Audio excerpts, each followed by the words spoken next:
அர்த்தம் புரியாம அரபி மொழியில துவா கேட்கறது இல்ல வந்து அர்த்தம் தெரிஞ்ச தாய்மொழியில அல்லது அர்த்தம் தெரிஞ்ச மொழியில துவா கேட்கறது?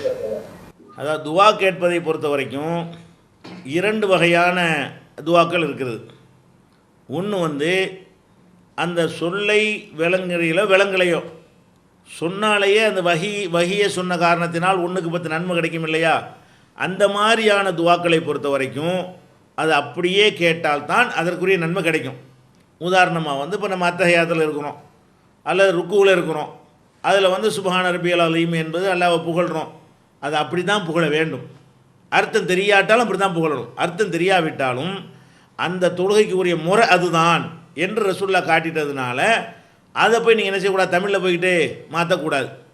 அதே நேரத்தில் வந்து அத்தஹியாத்தில் இருக்கிறீங்க, அத்தஹியாத்தில் இருக்கும்போது அல்லாஹும்ம ஸல்லி அலா அத்தஹியாத்து ஓதிட்டு அல்லாஹும்ம ஸல்லி அலா முஹம்மது ஓதிட்டு அதுக்கப்புறம் என்ன செய்கிறாங்க, ரசூல் ஸல்லல்லாஹு அலைஹி வஸல்லம் சில துவாக்கள் அல்லாஹும்ம இன்னி ஸலம்து நஃப்ஸிங்கிற துவா கற்று தந்திருக்கிறாங்க, அல்லாஹும்ம இன்னி அவுது பிக்கங்கிற ஒரு துவா கற்று தந்திருக்கிறாங்க, இன்னும் பல துவாக்களை கற்று தந்திருக்கிறாங்க. அந்த துவாக்களை எல்லாம் அப்படியே நீங்கள் ஓதணும். ஏன்?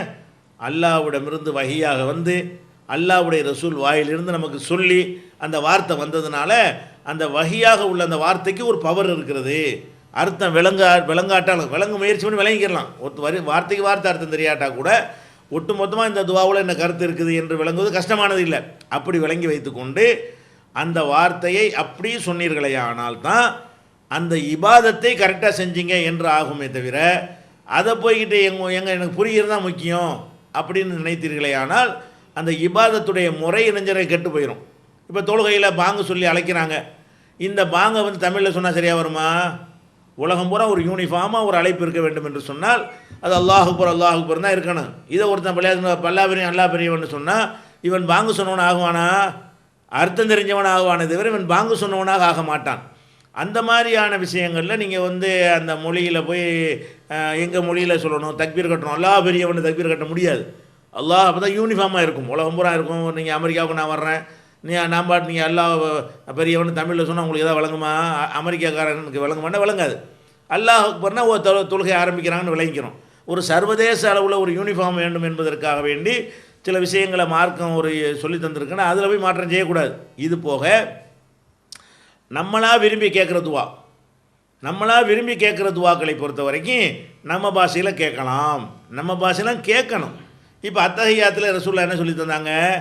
முதல் அத்தஹியாத்து ஓது, அதுக்கப்புறம் ஸலவாத்து ஓது, அதுக்கப்புறம் நான் கற்றுத்தந்த துவாக்களை ஓது என்று சொல்லிவிட்டு சும்மல் யத்தஹையர் மினல் மஸ்அலத்தி மாயஷா, அதுக்கு பிறகு உனக்கு விரும்பியதெல்லாம் கேளுங்கிறாங்க. அப்போ அத்தஹியாத்தில் ஓத வேண்டியெல்லாம் ஓதி முடிச்சு விட்டு தொழுகையில் இருந்து கொண்டே உங்கள் தாய்மொழியில் என்னென்ன கேட்குறீங்க கேளுங்க. அத்தஹியாத்தில் இருந்துக்கிட்டே கேட்டால் அது அங்கீகரிக்கப்படக்கூடிய ஒரு இடம். தொழுது முடித்து சலாம் கொடுத்துட்டு கேட்பதை விட அத்தஹியாத்தில் இருந்து கொண்டே தொழுகைக்கு உள்ளுக்குள்ளே இருந்து கொண்டே நீங்கள் வந்து தமிழில் ஓதுனா தொழுக முடியுமாண்டா முடியாது. உங்களுக்கு விரும்பினதை கேளுனா விரும்பினதை எப்படி கேட்கணும்? விரும்பினதை அவன் பாஷையிலான விரும்புவான்? விரும்பினதை எல்லாம் கேளுன்னு ரசூலுல்லாஹ் என்ன சொல்கிறாங்க? சும்மல் யத்தஹையர் மினல் மஸ்அலத்தி மாயஷா, விரும்பினதை எல்லாம் கேளு. அப்போ விரும்பினதை எல்லாம் கேளு என்ற அந்த அனுமதி எதை சொல்கிறது என்று சொன்னால் உனக்கு உன்னுடைய கோரிக்கைகளை உள் மனசிலிருந்து உனக்கு புரிந்த பாஷையில் இறைவனிடத்தில் முறையிடு என்பதுதான் அதுக்கு அர்த்தம். அதனால் நீங்கள் அத்தஹியாத்தில் உள்ள அரபியில் சொல்ல வேண்டியதை சொல்லி முடித்துவிட்டு அப்புறம் கேட்க வேண்டிய துவாக்களை நீங்கள் உங்கள் பாஷையில் தான் கேட்கணும். அப்போ தான் உள்ளத்திலேருந்து வரும், அப்போ தான் துவாவாக இருக்கும். மல்லடி ஒன்றும் அர்த்தம் இல்லாமல் போயிடும். அதே மாதிரி வந்து சஜிதாவுல ரசூலுல்லாஹ் சொன்னாங்க, ஒரு அடியான் அல்லாஹ்வுக்கு ரொம்ப நெருக்கமாக இருப்பது எந்த இடம் என்று சொன்னால் சஜிதா தான். அதனால் நீங்கள் அதில் என்ன செய்யுங்க, அதிகமாக துவா செய்யுங்கள், அங்கே துவாக்கள் ஏற்றுக்கொள்ளப்படும்னு நம்ம பக்கம் தள்ளி விட்டாங்க. சுப்ஹான ரப்பியல் ஆலான்னு சொல்லி ஒரு தஸ்பீகை சொல்லி தந்துட்டு அதுக்கு மேலே நீ துவா செஞ்சுக்கன்ட்டாங்க. அதுதான் துவாவை. என்ன மனிதன் வந்து ரொம்ப தன்னுடைய பலவீனத்தை அதிகமாக காட்டக்கூடிய ஒரு நிலை சஜிதா தானே.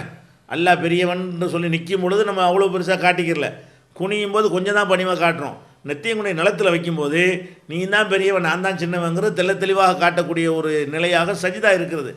அதனால் வந்து அந்த இடத்துல இப்படி இவ்வளோ பணிவாக இருக்கிறானே, பணிந்த நிலையில் நம்ம இடத்துல கேட்குறானே, நம்முடைய உயர்வை ஒப்புக்கொண்டானே என்று அல்லாஹ் நினைத்து என்ன செய்கிறான், அந்த நிலையில் இருந்து கேட்குற துவாவை வந்து ரொம்ப அதிகம் ஏற்றுக்கொள்கிறான்.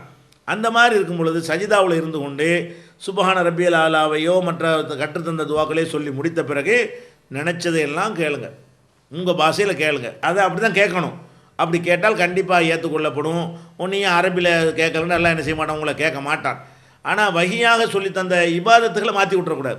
இந்த யூனிஃபார்ம் கட்டு நாசமாக போயிடும், ஆளாளுக்கு ஒன்று சொல்ல ஆரம்பிச்சிருவாங்க. இன்றைக்கு வரைக்கும் அந்த கட்டுக்கோப்பம் அந்த வணக்க முறை இருக்குது பாருங்களேன், இதெல்லாம் வீணாகி போய்விடும் என்ற காரணத்தினாலையும் இதில் சின்ன சேஞ்ச் பண்ணுவதையும் ரசூலை ஒத்துக்கல. எந்தில் ஒத்துக்கலன்னு கேட்டால், ஒருத்தருக்கு ரசூல் ஸல்லல்லாஹு அலைஹி வஸல்லம் ஒரு துவாவை கற்றுக் கொடுக்குறாங்க. என்ன துவான்னு கேட்டால், தூங்கும் பொழுது ஓத வேண்டிய ஒரு துவாவை கற்றுக் கொடுக்குறாங்க. அதை கற்றுக் கொடுத்து என்ன செய்கிறாங்கன்னா, அவர் மனப்பாடம் பண்ண சொல்லி திரும்ப என்கிட்ட ஒப்பி வைக்க சொல்கிறாங்க, திருப்பி சொல்லு அப்படின்னு கேட்குறாங்க. அப்போ ரசூல் ஸல்லல்லாஹு அலைஹி வஸல்லம் எப்படி கற்றுக் கொடுத்தாங்கன்னா, அதில் ஒரு வாசகம் வரும், ஆமன்து பி கிதாபி கல்லதி அன்சல்த ஓ நபி கல்லதி அரசல்த ஓ நபி கல்லதி அரசல்தன்னு அதில் ஒரு சொல்லு வரும். அதை அந்த துவாவை மொத்தமாக மனப்பாடம் பண்ணிவிட்டு அந்த சஹாபி என்ன செய்வார்னு கேட்டால், ஓ ரசூலி கல்லதி அரசல்தன்றுவார்.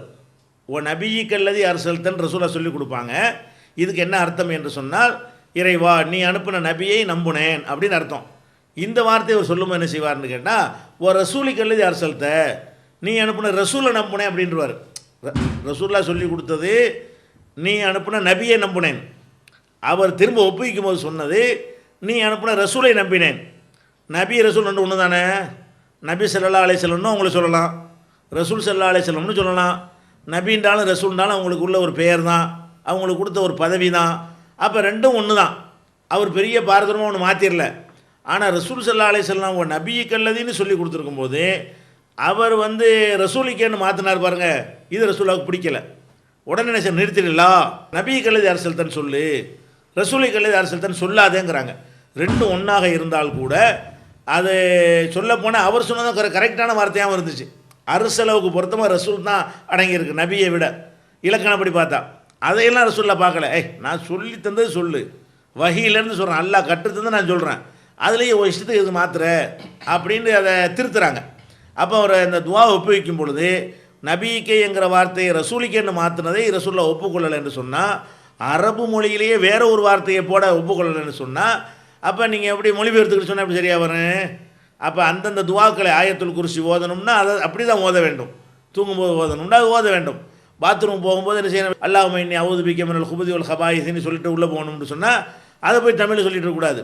அது அந்த வார்த்தை ரசூலுல்லாஹ் நம்ம கற்றுத்தந்த அந்த வார்த்தையை அதே இதை கொண்டு சொன்னால் தான் என்னவாயிரும், சரியாக இருக்கும். சாப்பிடும்போது பிஸ்மில்லா சொல்கிறதா இருந்தால் அல்லாஹ்வின் பெயரால்னு சொல்லக்கூடாது, பிஸ்மில்லான்னு தான் சொல்லணும். அப்போ எதெல்லாம் இப்படி தான் சொல்ல வேண்டும் என்று இப்போ அஸ்ஸலாமு அலைக்கும்னு சொல்கிறோம், அவங்களுமே சாந்தி உண்டாகட்டும்னா அது யூனிஃபார்மாக இருக்குமா? உலகம் பூரா எந்த பாஷை தெரிஞ்சதே தெரியல, அஸ்ஸலாமு அலைக்கும் அழகாக சொல்லிட்டு போகிறோமா இல்லையா? இதை போய் நான் தமிழில் சொல்ல போகிறேன்னு சொல்லக்கூடாது. அப்போ எதெல்லாம் ஒரு யூனிஃபார்மாக மார்க்கத்தில் நமக்கு வகுத்து தரப்பட்டிருக்கிறதோ அதில் அர்த்தத்தை நம்ம கவனிக்காமல் அதை உள்ளபடியே சொல்ல வேண்டும். இது இல்லாமல் நமக்கும் இறைவனுக்கு மத்தியில் உள்ள விஷயங்களை, கோரிக்கைகளை, இப்போ திடீர்னு இப்போ துவா செய்ய நினைக்கிறீங்க, நீங்கள் உங்கள் பாஷையெல்லாம் கேட்கணும்.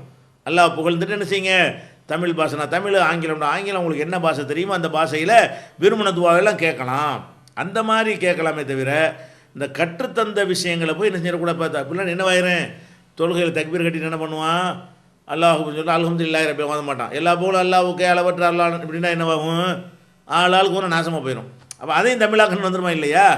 அந்த அந்த யூனிஃபார்மில் கை வைக்காத வகையில் உங்களுக்கு அளிக்கப்பட்ட உரிமைகள் விஷயத்தை நீங்கள் எப்படி வேணாலும் பயன்படுத்தி கொள்ளலாம். தமிழில் கேட்கலாம், வரம்பு மீறாமல் உங்கள் தாய் பாஷையில் கேட்கலாம், எந்த பாஷையிலையும் கேட்கலாம். அதுக்கு அல்லாட்ட வெயிட் இருக்கிறது. கற்றுத்தந்த துவாக்களை அர்த்தம் தெரியாட்டாலும் அது சொல்லுங்கள், அந்த சொல்ல திருப்பி திருப்பி சொன்னதுக்கே நன்மை இருக்கிறது. ஒரு ஹர்ஃபுக்கு அல்லா நன்மையை தருவான். அல்லாஹ்வுடைய ரசூல் வாயிலிருந்து வந்ததை அல்லாட்டிருந்து ரசூல் வழியாக ரசூல்கிட்ட வந்த அந்த வார்த்தையை திருப்பி என்னோட அடியான் சொல்கிறான் என்று சந்தோஷப்பட்ட என்ன செய்வான், அல்லாஹ் அதற்கான கூலியை தருவான். அது தனி நன்மை. நம்ம பிரார்த்தனைகளை புரிந்து கேட்கணும் என்பது தனி விஷயம்.